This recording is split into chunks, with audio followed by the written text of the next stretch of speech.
Sorry for the way I'm starting the video. I had problems with the camera stand and couldn't film myself with it, and I couldn't find anyone I knew to help me film my video. So you're just seeing this image from Rocket Raccoon's first appearance. The images you're seeing are from Marvel Preview number 7, which was written by Bill Mantlo and drawn by artist Keith Geffen. I apologize if I pronounced that incorrectly.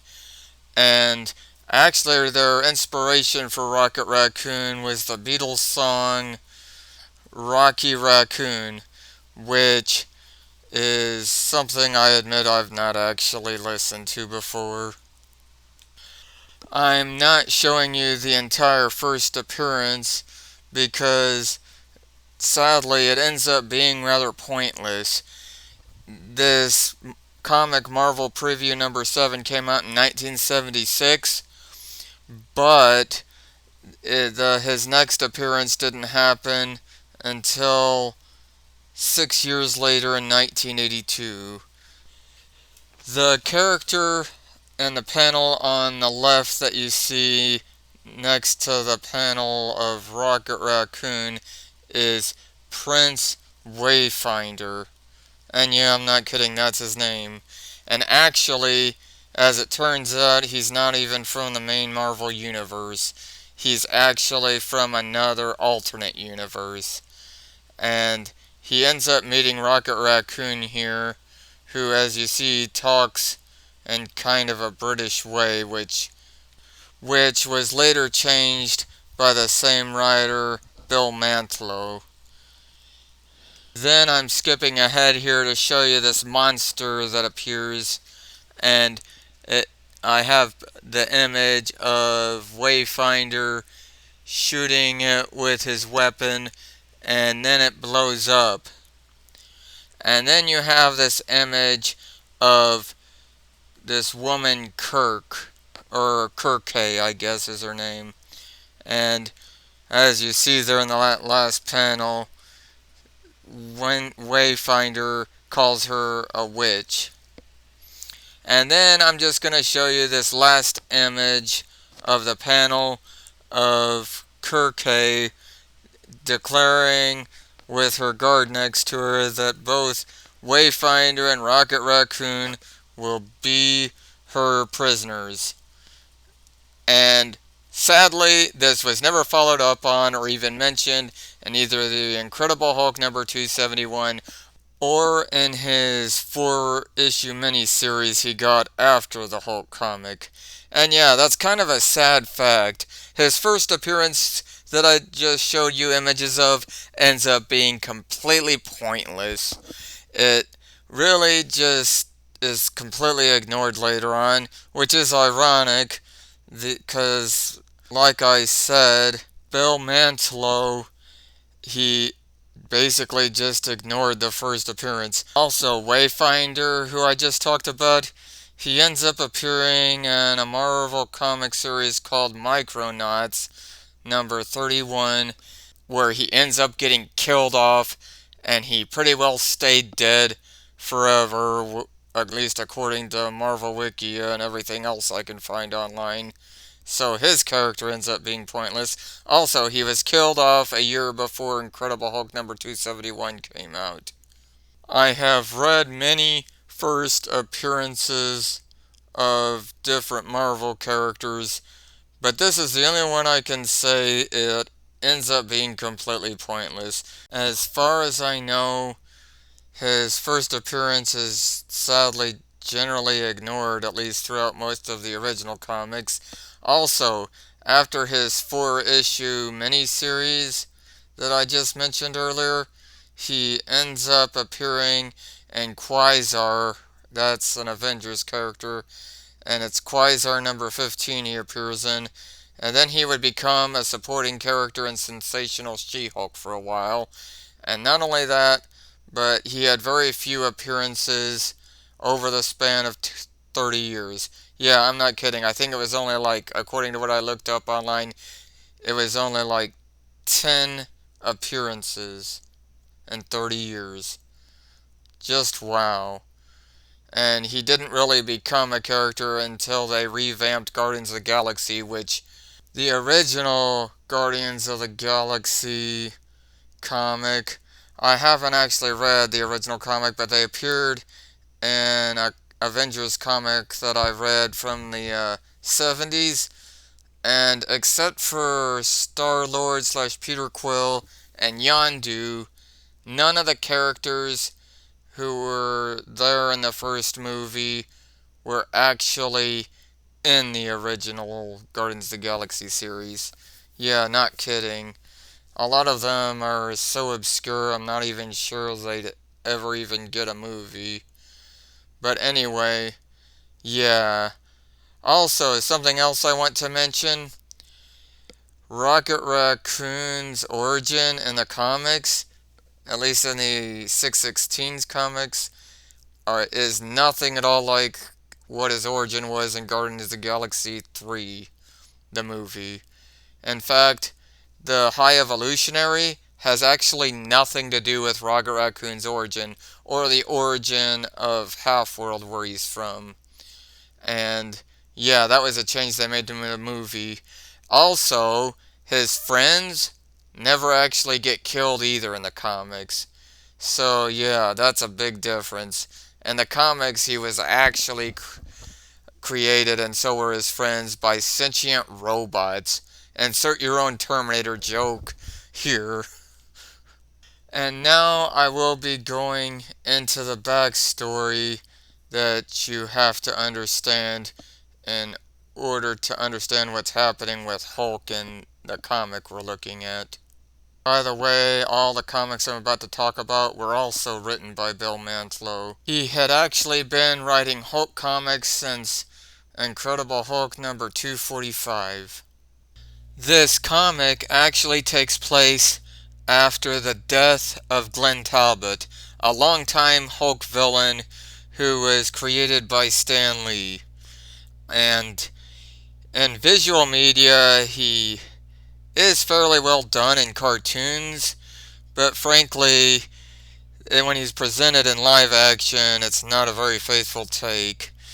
My main uh, beef is in the 2003 Hulk movie by Ang Lee, where he's just an unsympathetic jerk with no redeeming values, which is really not how he is in comics. And by the way, he and Betty actually were married for a while, but had been divorced not long before the death of him that I'm about to talk about. Anyway, he actually ends up stealing an AI experimental robot ship, as you see here, and without congressional approval. In fact, he actually criticizes a congresswoman while he's controlling that thing. He had no authorization to use the AI controlled robot ship, as you see in these panels. And then he takes it to where the Hulk is. And the Hulk is by an active volcano, and the Hulk tries damaging his ship, but then unfortunately he ends up using the weapons on it, which are guns, to shoot at Hulk, hits the volcano, and as you see in this panel, he ends up being blown to smithereens, basically. And yeah, he's actually one of the few Marvel characters like Uncle Ben or Gwen Stacy who have primarily stayed dead in comics. And then, not long after this, he ends up meeting the High Evolutionary, who, like I said, was not involved in Rocket Raccoon's origin. And as you see in these panels here, the High Evolutionary, at least back around the time this comic came out, was not at all like that Guardians of the Galaxy 3 movie.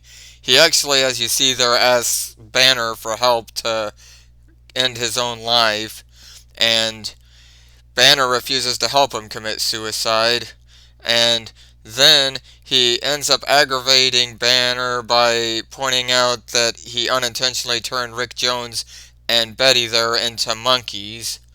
And so he gets angry, turns into the Hulk, and then the Hulk fights with him a bit, as you see in these panels I'm talking about right now.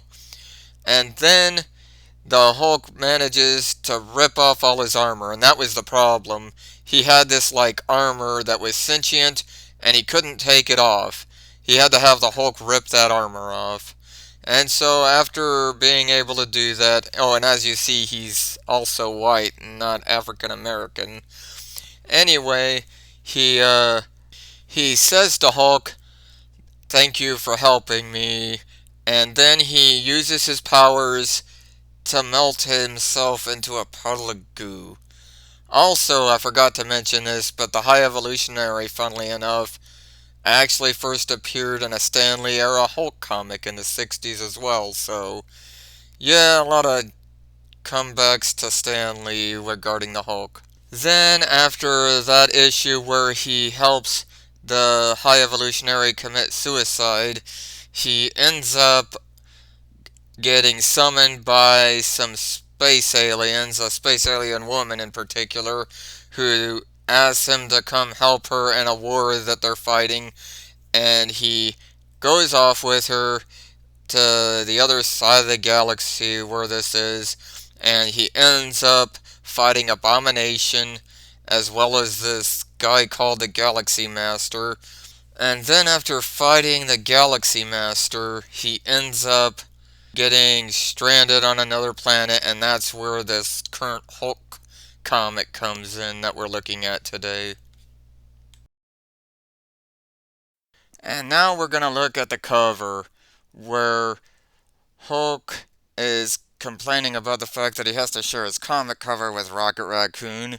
And all I gotta say is, oh please, Hulk, you've shared your covers with a lot of other Marvel characters in the past, and this won't be the last time you'll share your comic cover with another Marvel character. Anyway, this comic cover is actually pretty good, and it lets people know that Rocket Raccoon will be a central part of the story. And as you see here, Hulk is taking a nap, and Rocket and his friend Walrus, yeah, I'm not kidding, his friend's name is actually Walrus, and he's a humanoid walrus. And they both are, standing over the body of the sleeping Hulk. And Rocket says, "All I want to know, Wall, is he one of Judson Jake's automation assassins?" And Walrus says, "Negative, Rocky. Whatever he is, he's alive and bursting with an incredible concentration of gamma radiation." And so Rocket says, "Well, you know what is coming.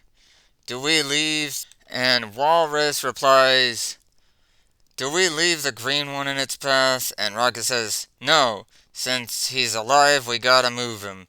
Give me a prosthetic." And Rocket says in the next panel, "We ain't getting anywhere, Wall." And Walrus says, "And the you-know-what is getting closer, Rocket." And yeah, here is a robotic lawnmower. And they, of course, both run away because a robotic lawnmower can kill them. And they both, as you see in these panels, jump away from it, I mean. And then here comes the funny part. "Noise, wake up, Hulk. Hulk don't want to wake up. Now Hulk is mad."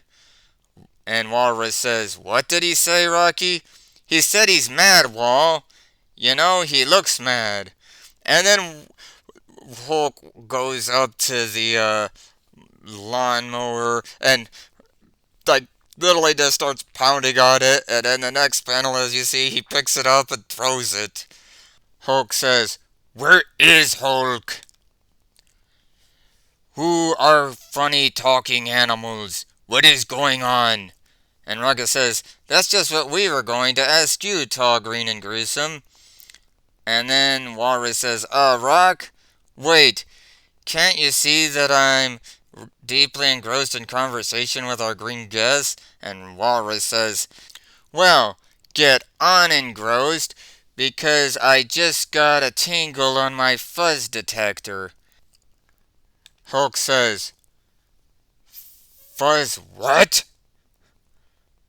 And Rocket Raccoon responds, Bulls, Hulk, John Law, police, the cops.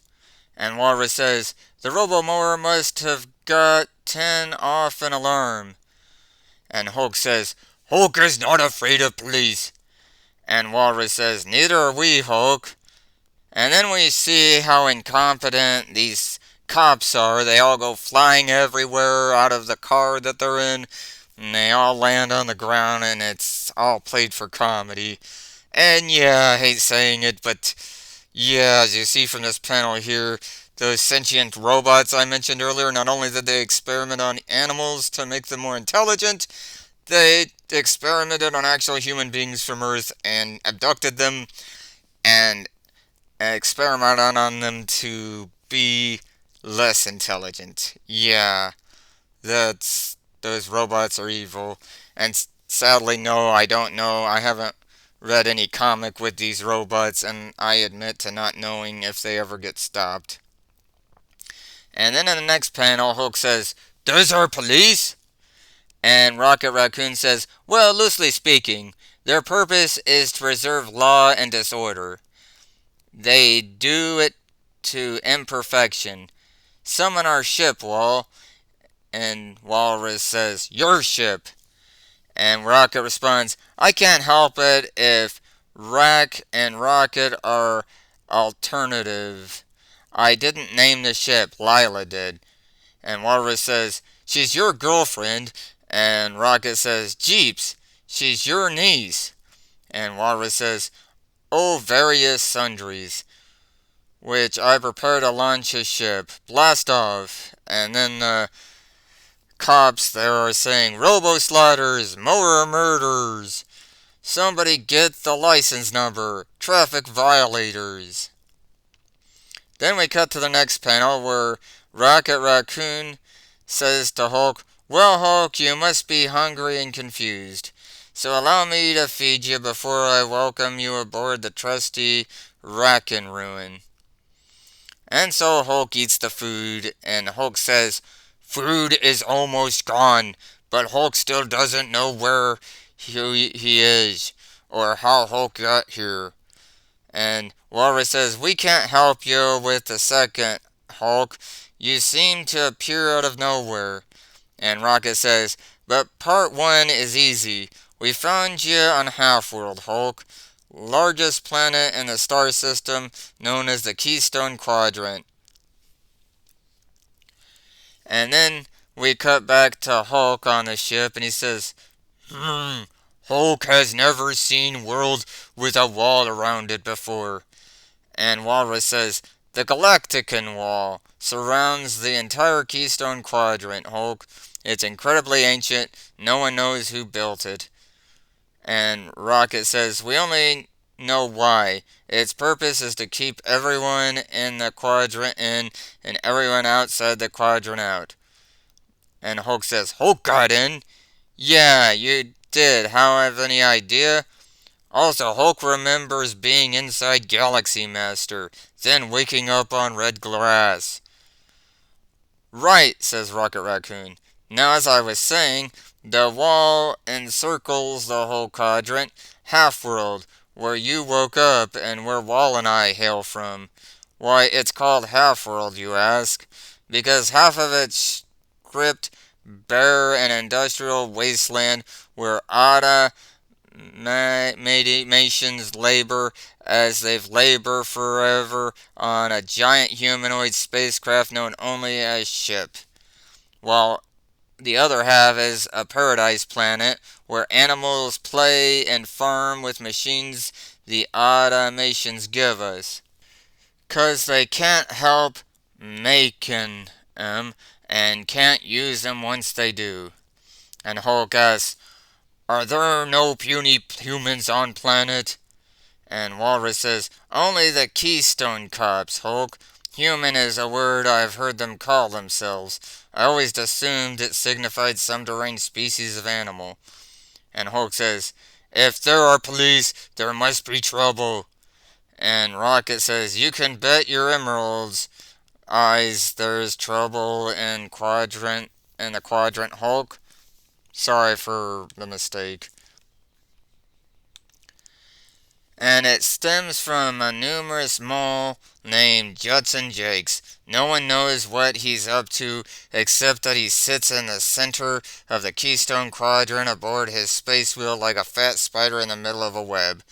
Jakes heads a company called Interstellar Mechanics, whose chief scientist, a tortoise named of Uncle Pico, turns out automation assassins like the Killer Clowns and the Dread Drackle Blurs, and hires renegade rabbits like the Black Bunny Brigade to do his dirty work. And Hulk says, "So?" And Rocket says, "So, Jakes is making all these machine marauders for one purpose only, Hulk. He wants to get his paws on the greatest treasure in the Keystone Quadrant, a book called Gideon's Bible. Written by the first comers, it's supposed to hold the secret origin of the Keystone Quadrants and its inhabitants on its pages. But it is written in a language which no one can read." And Walrus says, "Rocket, we're getting an emergency alert from Lila. There's havoc on Half-World." And Lila there, who you see is like a humanoid fox, I think, says, "Cuckoo's Nest to rack and ruin. The Black Bunny Brigade has launched an attack." And Hulk asks, "What is Cuckoo's Nest?" And Rocket says, "That's where Gideon's Bible is kept, Hulk." And Walrus says, "We never thought Judson Jakes would dare attack our stronghold." This next panel bothers me a bit because they didn't properly place the word balloons. I mean, it literally looks like Hulk is asking himself, "Hulk, will you help us?" But it's supposed to be Walrus. Anyway, Walrus says, well, he has, and if he seizes Gideon's Bible and gets Uncle Pico's to decipher it, there's no telling what terrible secrets we'll learn, what awful fate he'll unleash on the Keystone Quadrant. To stop him, we'll have to go up against Jakes himself. Hulk, will you help us? Hulk is here because he helped someone else. Hulk had to leave his friends back on Earth. Rick and Betty will worry about Hulk. Hulk should get home. But Hulk's head feels so strange. Hulk doesn't know what to do. And so we cut to Barit's hideout, and she's standing there with Betty, and Betty says, "What in heaven's name are you?" And Barit responds, "I have already told you. I am Barit, techno artist from the planet Krylor. I have come to make a documentary about the Incredible Hulk." A pity it must begin with the death scene of the Hulk's closest friend. "Hush, Stursky, this is a somber moment. We must observe the proper solemnities and then begin filming." Betty says, "You're not going to help me save Rick? You're going to make a movie of it?" And Barit says, "Yes, Stursky. She is distraught. Calm her." And then Betty says, "All right, I'm in control again. Now you listen. Rick Jones has subjected himself to a massive dosage of gamma radiation, the same radiation that turned Bruce Banner into the Hulk. And all it's done to Rick is nearly kill him. He needs to get to a doctor. And you want my help?" Barit says, "Oh my, that does complicate things. I was here to film a documentary. Krylorian Entertainment Code 18 expressly forbids techno artists from interfering in the course of their non-fiction films.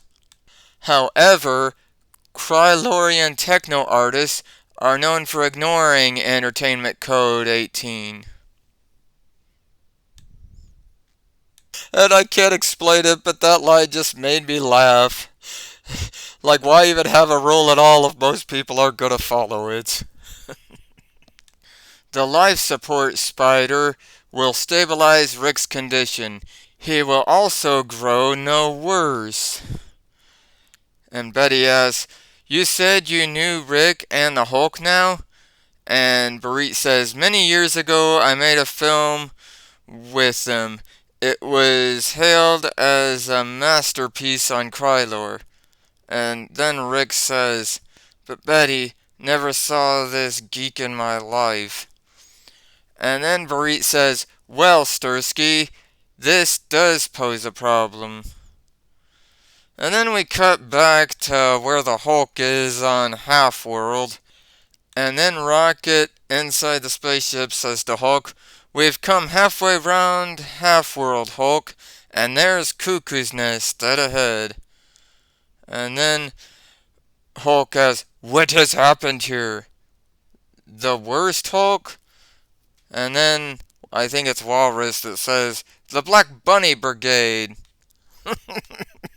Yeah, the Black Bunny Brigade. This is a thing in this comic. And then Walrus says, "Rocky, Stinker seems to speak." And then Rocket says, "Stinker, old pal, we came as soon as we could. Where's Lila?" And she says, "Taken, Rocky, along with Gideon's Bible." And then Walrus says, "Taken where?" And Rocket says, "Only one place, Wall, to Space Wheel and to Judson Jakes." And then we cut to Judson Jakes, who is a humanoid anteater. Yeah, a humanoid anteater. And I've just got to go ahead and say it. I think the reason that Rocket Raccoon didn't become popular right away is because of the fact that it was, I guess, considered too cartoonish for the tone of the Marvel Universe at the time, or even of classic years. All these humanoid talking animals might have seemed too silly for people who had been reading a long time, I guess. And I did skim through his miniseries that came after this comic before doing this review, and there's no way around it. It's just even more sillier than this one. But I'm not criticizing it, I'm just saying why he may not have been that successful until later on. Then again, his entry into the Guardians of the Galaxy and the whole team they used in the movie didn't come about till several years after this, so that's also an issue. Anyway, Justin Jake says, "I must remember to have Uncle Pico stabilize Space Wheel's spin. Apparently the entire crew is suffering from vertigo."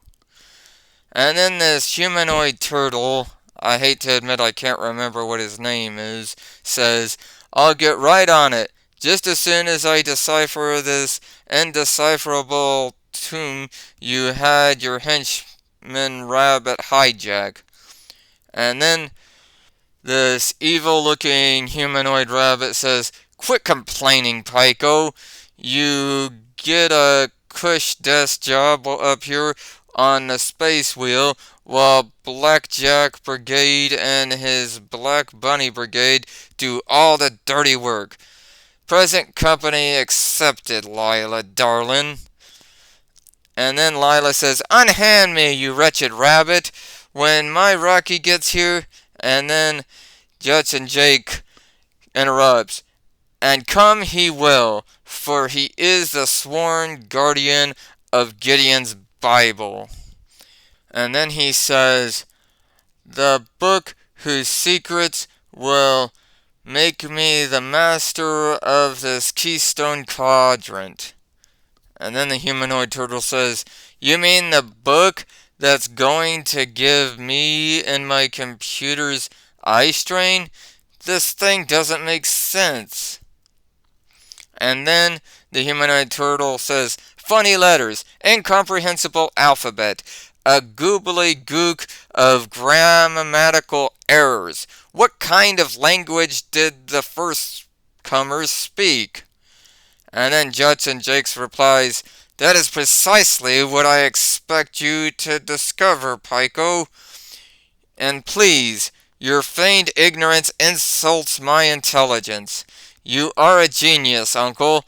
It was you who built the space wheel. And then the evil humanoid rabbit says, if you ask me, he knows more than is good for him.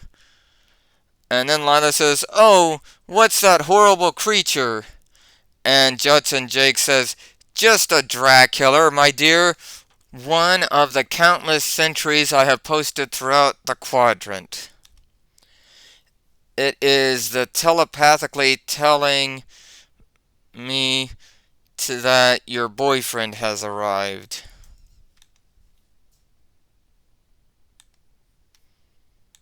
Judson Jakes then says, how fortunate Rocket chose to drop in today. What a special treat for him, haven't we, Pico? Pico says, the circus is in town. And then Judson Jake responds, do send in the clowns, Uncle, on your way back to the laboratory. That old snail slow scientist? Why don't you let me cook him in his shell, boss? Can you decipher Gideon's Bible, Rabbit? Asks Justin Jake. And the evil rabbit says, I once skimmed a pamphlet on torture techniques. And Judson Jake says, delightful bedtime reading, I wager. Then we cut to Rocket Raccoon, Wall, and Hulk in their spaceship, and Rocket here in this panel says, there she blows, Wall, Judson Jake's murder go-round. And Walrus says, I know, I plotted us here. And Rocket asks, so what do you want, medal? I'm the one who's gotta blast and get Lila out. Hulk has made up his mind. Hulk will help.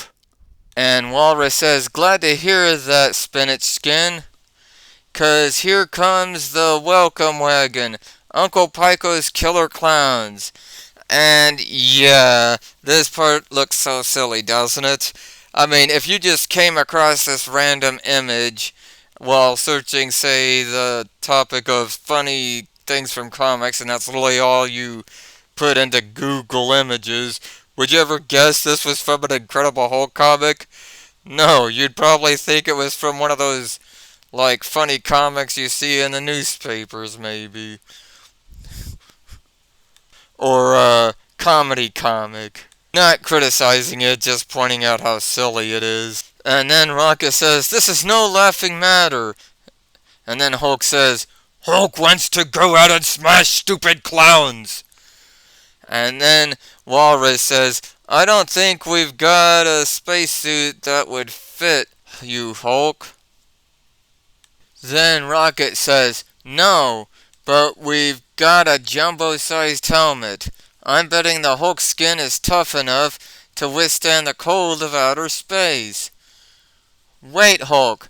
Let me turn on your intercommunicator. Hulk said Hulk is not afraid of space. And then we've got Rocket saying, that's good, green guy, 'cause into space is where we're going, to KO those killer clowns. And then we cut to this silly image of the Hulk, like, literally punching all these other killer clowns. It looks so silly. And Hulk says, clowns tried to hurt Hulk's friends. Hulk does not think clowns are funny. Hulk will smash! And then we cut to this next panel where another clown is coming, and Hulk says, any more clowns for Hulk to smash? And then Hulk says, huh? And Then we cut to this next panel where Rocket Raccoon says, I never could stand a Sneak Jade Jaws. And Hulk says, Rocket shoots good. And Rocket says, Rocket's my name, shooting's my game. And then Hulk says, look out! There is another clown behind you. And then the killer clown says, a great prize for the one who slays you, rodent. The prize of a life to cease being a cold cyborg killing machine and become instead a living being.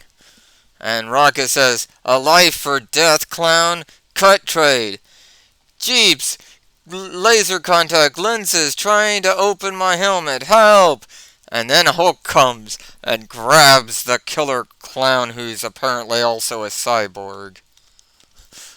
And then Hulk ends up throwing the clown far away. And Rocket says, Hulk, thanks a lot. And Hulk says, did Rocket think that Hulk would let clown kill him?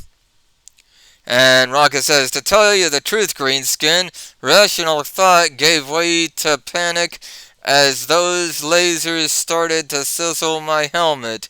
This is one raccoon who likes breathing. And Hulk says, clowns are all gone. Now what do Hulk and Rocket do? And Rocket replies, the job we came for, Spinach Skin. And we cut to the next panel where he says, we enter Space Wheel to save Lila and Gideon's Bible, and we don't come back without him. Question is, how do we get in? And then Hulk simply just smashes into the spaceship. Leave that to Hulk, says Hulk. And Rocket says, certainly, any time. And then Hulk says, now that we're in, where do we find Rocket's girlfriend and mystery book? And Rocket says, beats me. I've always been sort of fera non grata aboard Space Wheel. Guess we'll just have to peek indoors. There's laws against peeping Tom's, rodent, he says in the next panel. There, with Lila. It's Blackjack O'Hare. Oh, so the rabbit, killer rabbit earlier is named Blackjack O'Hare. And then Hulk says, who? And Rocket replies, leader of the Black Bunny Brigade. And then Blackjack says, right. You can take off your fishbowl, Rocket. Pico's servoroids have already repaired the hole in your friend punched in Space Wheel. Now surrender. There'll be other brains all over the bulkhead. And Rocket says in this next panel, you don't leave me much choice, Rabbit. Much choice, Raccoon? I don't leave you any choice. I'm not fool enough to take chances with the fastest gun in the Keystone Quadrant. And Lila says, run, Rocket, run! And the Blackjack replies, sure, run. I don't mind shooting you in the back. And then Hulk gets really angry in this next panel and says, no, Rabbit will not shoot anybody. And Rocket says, Hulk, don't. He'll kill Lila. There's no way we can reach him from here. And Hulk says, Hulk does not have to reach Rabbit to stop him. See? And yeah, he's smashed so hard that the killer robot rabbit, or whatever you want to call him, cyborg rabbit, says, yoicks! And then in the next panel, Rocket says, keep in mind, Blackjack, nobody knows when you're down and out. And then Lila says, oh, Rocky, I do wish you would take off that silly helmet so I could kiss you. And Rocket says, later, Lila, we still have to retrieve Gideon's Bible and get back to the rack and run. Follow us, Hulk. And in the next panel, a voice says, come in, my friend. I've been waiting for you. And Hulk's like, huh? And it's Pico. He says, indubitably, Pico's the name, Uncle Pico. By the way, recognize the planet on my view screen? And Hulk says, home. Hulk's home. And Piker responds, "All right again. I thought I might be, but then I'm right about everything, as my employer Judson Jakes will one day learn to his infinite sorrow. But that doesn't concern you, does it? No, you just want to go home to Earth. Well, I can arrange it. The mutual advantage of us both." And then we cut to where Rocket Raccoon is confronting Judson Jakes, and Rocket yells, "Judson Jakes!"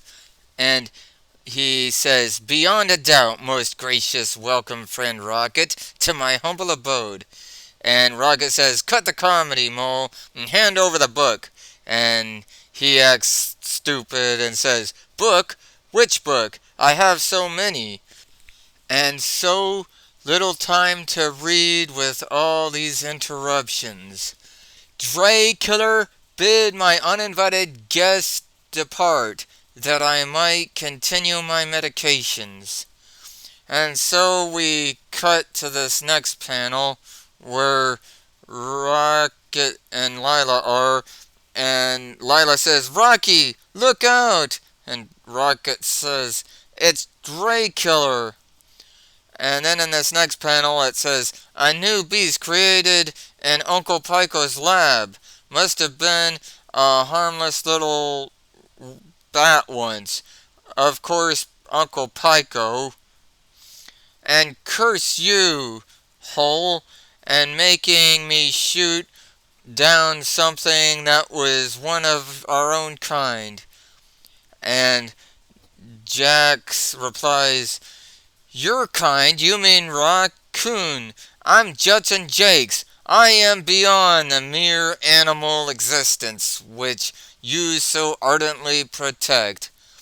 And Rocket says, "Yeah, so far beyond it that you'll threaten all with whatever secrets you find in Gideon's Bible, huh?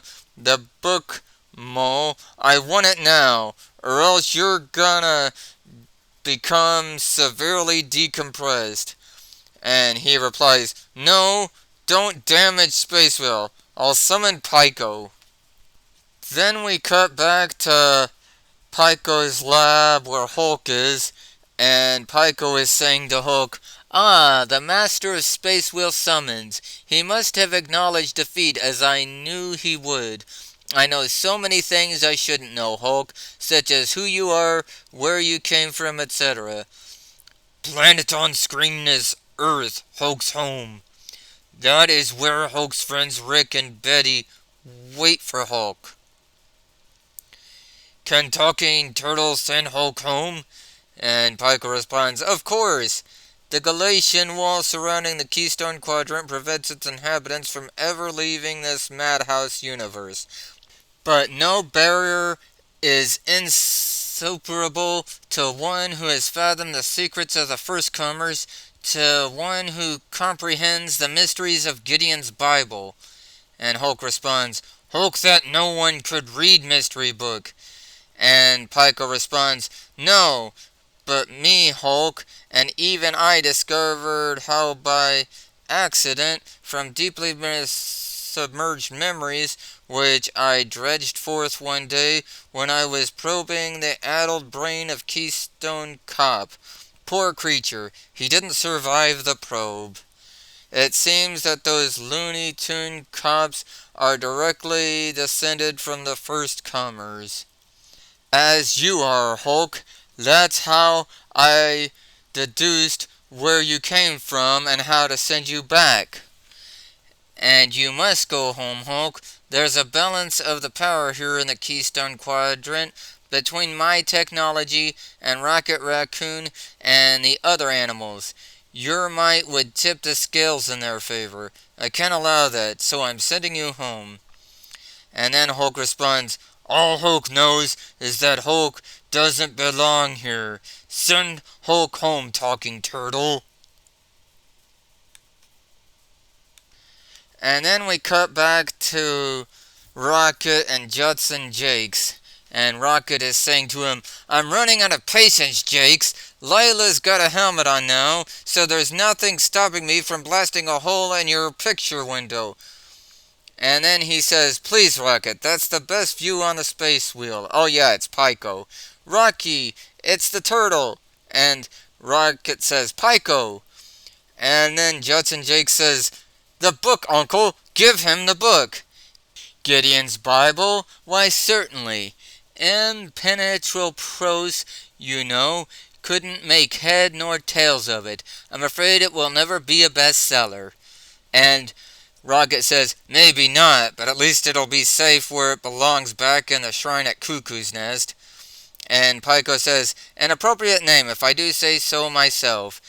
And Rocket asks why. Nobody knows what Cuckoo's Nest means. And Pico says, "Of course not. I'd forgotten. Oh, look, there goes your friend." "My friend?" And he says, "Yes, the Hulk. I believe he was called Hulk." And then we see in this next shot of him being hurled through a ray back to outer space. Then Rocket says, "He's gone, out of the Keystone Quadrant, but how?" And Pico says, "I suspect whatever brought him here wore off." And Rocket says, "You know more than you're telling, Turtle." And Pico says, "Always, but you have your book, and your ship is waiting." Then we cut to the next panel where Judson Jake says, "Blast, we finally had Gideon's Bible in our hands." And Pico responds, "It wouldn't have done you any good. Not even my computers could read it. It was all Greek to them." And then Judson says, "Greek? What's Greek?" And Pico in the next panel responds, "A synonym for incomprehensible. If you ask me, I don't think Gideon's Bible makes any sense at all. What about that green creature who aided the raccoon?" And Pico says, "The Hulk? I imagine he's on his way home." And then the next panel, Wall says, "Sorry, Rocket, I detect no gamma trace of the Hulk anywhere." And Rocket says, "I wish I knew what happened to him. We owe Spinach Skin a lot. Well, maybe our paths will cross again someday."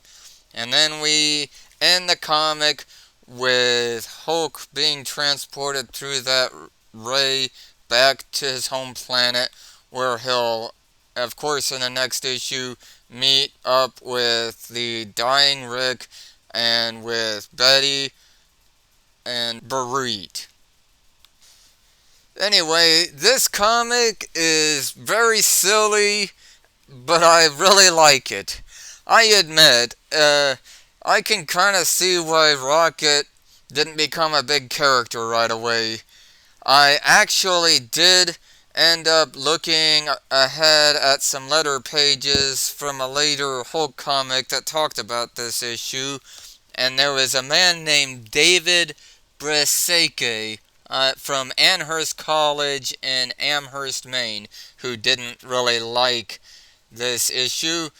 And then there was several people from the University of Maine in Orono, Maine. And I think that's kind of a coincidence, isn't it, that a bunch of people from Maine happened to get letters into that issue. Anyway, and they all said that they didn't really like Rocket and were disappointed in it. A guy named Wally Melville said in his letter that he was disappointed in Hulk's 28th issue, being mostly about this new character, Rocket Raccoon, and said that the Fantastic Four's 20th issue was way better. And then another guy named Paul and Triken said he didn't care for Rocket that much and said that he thought others who were a fan of him would be disappointed in Rocket not appearing again in a Hulk comic at the time. So yeah, for whatever reason, Rocket just couldn't seem to become popular, and he'd later be in Sensational She-Hulk in the 90s, which is a comedy series. Yeah, there's no way around it. Sensational She-Hulk is comedy. And he wouldn't really become popular until several years later, around, I think, between 2009 to 2010, when he would be put on a new Guardians of the Galaxy team that, of course, also Gamora, Drax, Groot, and Peter Quill were a part of. But until that time, a few years before the Guardians of the Galaxy movie, he just wasn't that popular. In fact, he wasn't even in a cartoon until 2012 in an episode of Avengers Earth's Mightiest Heroes, which I admit I've only seen a few episodes of and didn't get back around to watching it. But anyway, this was a good comic, and I liked it. Next time, I'm going to be looking at the first appearance of my favorite Batman villain, Two-Face.